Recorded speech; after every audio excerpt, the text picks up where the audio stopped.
অবুঝ ভালোবাসা গল্পের পার্ট 1। বিয়েটা ভালোই হয়েছে। আমি অনেক খুশি, কারণ তাসফিয়ার সাথে আমার বিয়েটা হয়েছে। মনের মাঝে অনেক সুখ নিয়ে বাসর ঘরে ঢুকছি, দেখি তাসফিয়া ঘুমটা দিয়ে দুই হাতে বিড়বিড় করে আল্লাহর কাছে মোনাজাত ধরছে। আমি পাশে গিয়ে বসছি। প্রায় 10 মিনিট ধরে বসে আছি, কিন্তু তাসফিয়ার মোনাজাত শেষ হচ্ছে না। মনে হচ্ছে আল্লাহর কাছে একটু বেশি চাচ্ছে। আমি বসা থেকে উঠতে যাব, ঠিক তখনই আমিন কথাটা শুনতে পেলাম। কিছুটা মনের ভিতরে স্থিরতা কাজ করছে। আবার তাসফিয়ার সামনে গিয়ে বসছি, আমি ঘুমটা ওঠাবো, ঠিক তখনই তাসফিয়া বলে, আমাকে বিয়ে করছেন কেন?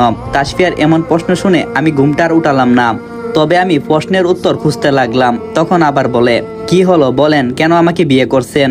এবার নীরবতা ভেঙে উত্তর দিলাম, উত্তরটা একটু পরে দেই, তার আগে কিছু কথা বলতে চাই। তাসফিয়া বলল, হ্যাঁ বলেন, কি কথা বলতে চান? আমি বললাম, এতক্ষণ আল্লাহর কাছে মোনাজাত ধরে কি চেয়েছেন, আমি কি সেটা শুনতে পারি? তাসফিয়া বলল, তা দরকার নেই শোনার, তবে আল্লাহর কাছে যা চেয়েছি তা অবশ্যই পূরণ হবে।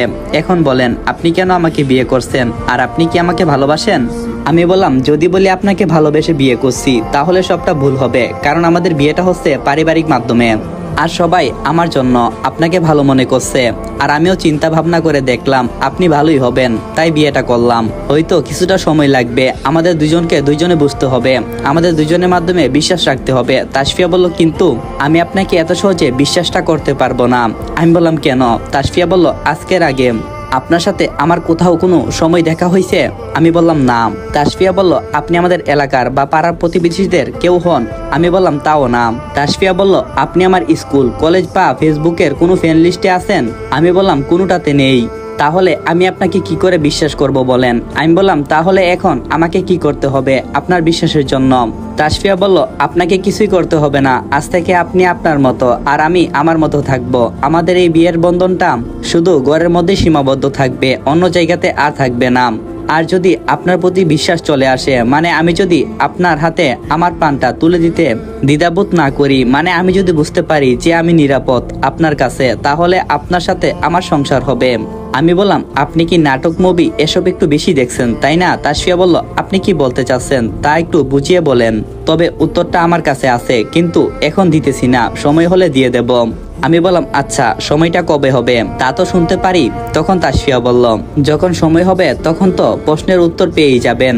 আর শুনেন, আমার উপর কোনো জোর জবরদস্তি চালাবেন না, কোনো রকম হুকুমজারি চালাবেন না। আর আমি যেই কাজটা করতে চাই, মানে যে কাজটা আমার ভালো লাগে, আমি সেটাই করব, আপনি না করতে পারবেন না। আমি বললাম, এই কথাগুলো বিয়ের আগে আমাকে জানাতে পারতেন, তাহলে আপনাকে বিয়ে করা তো দূরের কথা, আপনার দ্বারের কাছে দিয়েও হাঁটাফেরা করতাম না।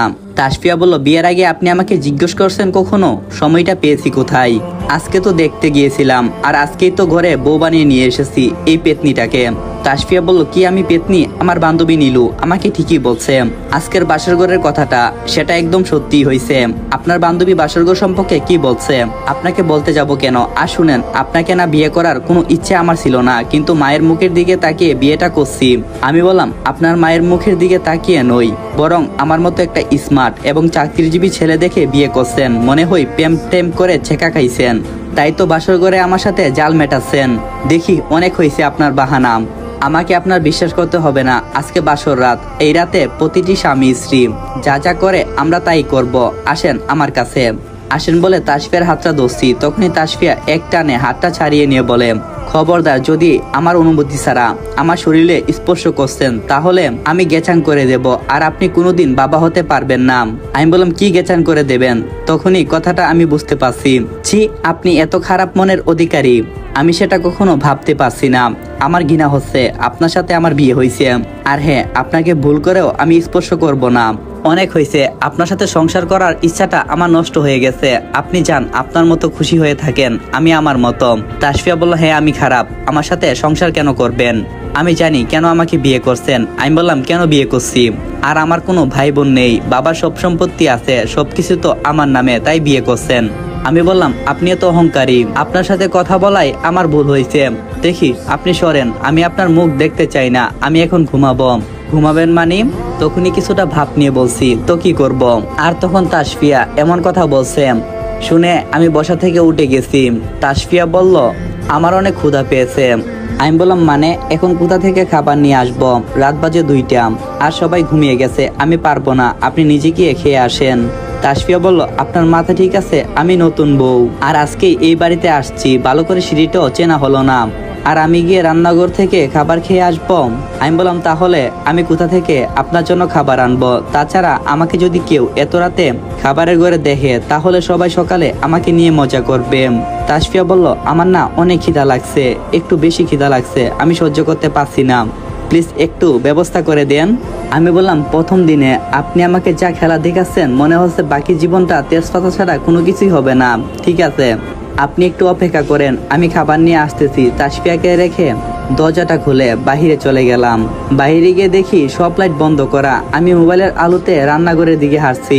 অনেক কষ্টে খাবারগুলো খুঁজে পেলাম, ওর জন্য খাবার নিলাম, তাড়াতাড়ি করে রুমের দিকে চলে আসছি। তখনই রুমে ঢুকতে যাব, তখনই ভিতর থেকে শুনতে পেলাম, আরে জানো, তুমি কোনো চিন্তা করো না, দেখো আমি এই বোকা ছেলেটাকে কি করে শায়েস্তা করি।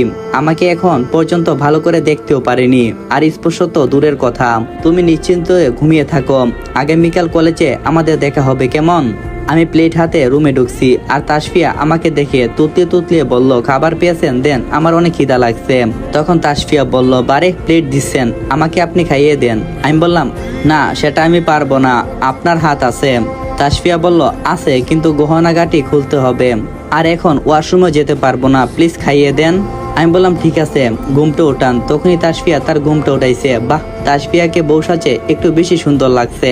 আমি তাসফিয়াকে খাইয়ে দিতে লাগলাম। তাসফিয়া খেতেছে, পানি খাইয়া কইল, আমি আর খাইতাম না। আমিও চুপচাপ সেখান থেকে চলে যাই। ওয়াশরুমে গিয়ে দুই হাত ধুয়ে আসি, দেখি তাসফিয়া ঘুমিয়ে বিভোর হয়ে আছে। আমি তাসফিয়ার কপালে ছোট করে একটা কিস করে ওই পাশে শুয়ে পড়ছি। আরে, আমি তোমার পরিচয়টা দিলাম না, আমি ছোট করে আমার পরিচয়টা দিই, কেমন? আমি আল মোহাম্মদ সৌরভ, একটা ছোট কোম্পানিতে চাকরি করি। আব্বু আম্মু বড় ভাই, তবে ভাইয়া তার বউ নিয়ে অন্য কোথাও থাকে, আর আপুর বিয়ে হয়েছে, এখন ঘুমাই, বাকি কথা আগামীকাল বলবো, কাল সকালে। দেখতে দেখতে সকালটাও হয়ে গেছে। সকালে ঘুম থেকে উঠলাম, তাও আবার ফজরের আজান শুনে নামাজ পড়তে চলে গেলাম। নামাজ পড়ে এসে দেখি তাসফিয়া এখনো শুয়ে আছে, তবে ওর শাড়িটা সরে গেছে। আমি চাদরটা টেনে এর উপরে দিলাম, তখনই মহারানী লাফ মেরে উঠে বসে পড়ে। কি করছেন আপনি? আমি বললাম, কিছু না, চাদরটা আপনার শরীরের উপরে দিতে চাচ্ছিলাম। তাসফিয়া বলল, আমার তো মনে হচ্ছে অন্য কিছু, নিজের জন্য আপনাকে কোনোভাবেই নিরাপদ মনে হচ্ছে না। আমি বললাম, দেখেন, আমি আপনার স্বামী। তাসফিয়া বলল, আমি কিন্তু এখনো আপনাকে বিশ্বাস করিনি, আর হ্যাঁ, নিজের চোখে হেফাজতে রাখবেন, আর শুনেন, আমার থেকে সবসময় এক হাত দূরে থাকবেন, কেমন? কথাগুলো বলে তখনই তাসফিয়া ঘাটের উপর থেকে তাড়াহুড়া করে নামতেছিল, আর টুপুস করে নিচে পড়ে যায়। আমার ইচ্ছে হয়েছিল তাকে ধরার জন্য, কিন্তু আমি ধরিনি। তখনই তাসফিয়া বলল, আপনি দেখছেন আমি পড়ে যাচ্ছি, তাও আমাকে ধরেননি কেন? আমি বললাম, কারণ আমার বাবা ডাক শোনার অনেক ইচ্ছা আছে, তাই আপনাকে স্পর্শ করিনি। কথাটা বলে রুম থেকে বের হয়ে আসতেছি, ঠিক তখনই তাসফিয়া বলে, কি বুঝাতে চাচ্ছেন আপনি?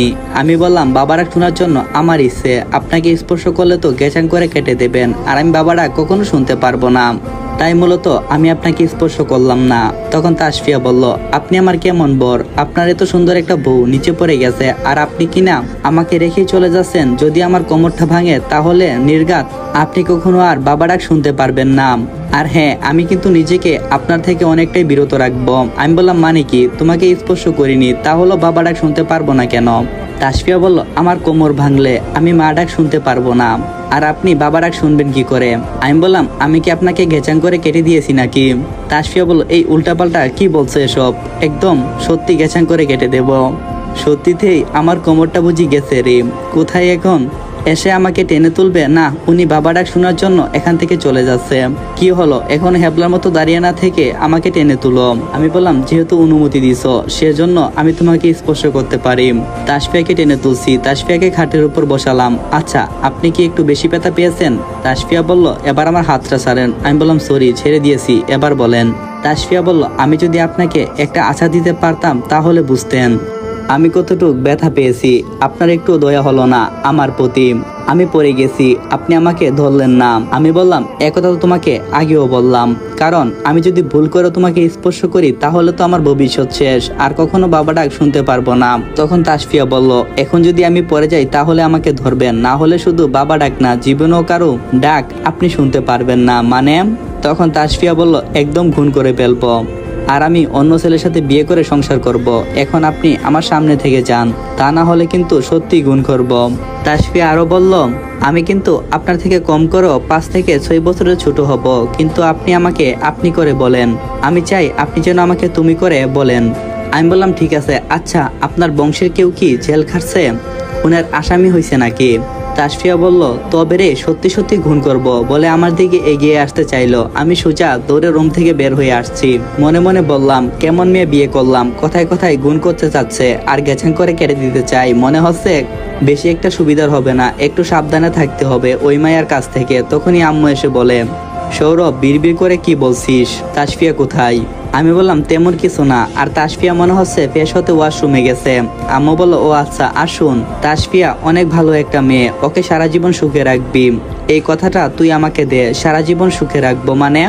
এই মেয়ে তো আমাকে কথায় কথায় খুন করতে চাই, আর মনে হচ্ছে আজকে কলেজে গিয়ে বয়ফ্রেন্ডের সাথে পালাবে। মনে মনে কথাগুলো বলছি, তখনই আম্মু বলল, কিরে কি ভাবছিস, বল তাসফিয়াকে কি সুখে রাখবি? আমি বললাম হ্যাঁ রাখবো, যতদিন আমার কাছে থাকবে ততদিন। আম্মু বলল, আমি তাসফিয়া আমাকে কথা দিয়েছি তুই তাসফিয়াকে অনেক সুখে রাখবি, আর তুই আমাকে কথা দিয়েছিস, এবার আমি নিশ্চিত থাকতে পারবো। আম্মু তুমি কোনো চিন্তা করো না, আমি তাসফিয়াকে অনেক সুখে রাখবো, দেখো তাসফিয়া খুব ভালো থাকবে। তখনই দেখি তাসফিয়া সাদা একটা লেহেঙ্গা পরে, মনে হচ্ছে আসমান থেকে সাদা একটা পরী আমার সামনে আসছে। আমি হা করে তাকিয়ে আছি। তখনই তাসফিয়া এসে আমাকে হালকা একটা ধাক্কা দিয়ে বলে, এই এমন করে তাকিয়ে আছেন কেন, মশা ঢুকবে তো। আমি বললাম, আম্মু তুমি দেখছো তোমার বৌমা কি বলে? আম্মু বলল, তাসফিয়া তো ঠিকই বলছে, হা করে কি দেখছিস? তখন আমি আম্মুকে বললাম, আসসালামু আলাইকুম এভরিওয়ান। তো এই পার্টটা এখানেই সমাপ্ত করলাম। পরের পার্টের জন্য বেশি বেশি কমেন্ট করবেন, আর চ্যানেলে নতুন হয়ে থাকলে চ্যানেলটা সাবস্ক্রাইব করবেন। আর হ্যাঁ, আমি লক্ষ্য করছি অনেকে ভিডিওটা দেখেন কিন্তু লাইক করেন না। আমি চাই ভিডিওটা দেখার সাথে সাথে আপনারা একটা করে লাইক করবেন, কারণ আপনাদের ভালোবাসার জন্যই কিন্তু আমরা গল্প নিয়ে আসি। তো ভালো থাকবেন, নিজেকেও খেয়াল রাখবেন। আল্লাহ হাফেজ এভরিওয়ান।